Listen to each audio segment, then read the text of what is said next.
ဂျပန်မှာအင်ဂျင်နီယာဖြစ်လုပ်ကိုင်နိုင်မဲ့အခွင့်အရေးကို10မိနစ်တွင်တွေ့ပြမယ်နော်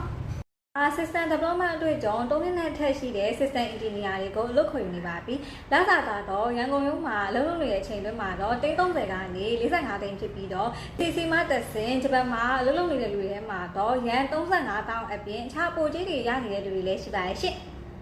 တွေအတွက်လိုအပ်ချက်တွေကတော့ System Development အတွေ့အကြုံ3နှစ်နဲ့အထက်ဂျပန်စာ level entry နဲ့အထက်နောက်ပြီးတော့ဂျပန်မှာအလုပ်လုပ်နေတဲ့ဆန္ဒရှိသူတိုးတက်ရှင်တဲ့လူတွေရှောက်ထားနိုင်ပါတယ်ရှင့်။အဲ့ပြင် JCC ကနေလည်း career plan ဆွေးနွေးမှုတွေဂျပန်စာနဲ့ဂျပန်ရည်ကျင်းမှုတွေကိုနားလည်စေမဲ့အထောက်ပံ့တွေနောက်ပြီးတော့ဂျပန်မှာအလုပ်လုပ်ဖို့အတွက်ကြိုတင်ပြင်ဆင်မှုတွေကိုလည်းထောက်ပံ့ပေးသွားမှာဖြစ်ပါတယ်ရှင့်။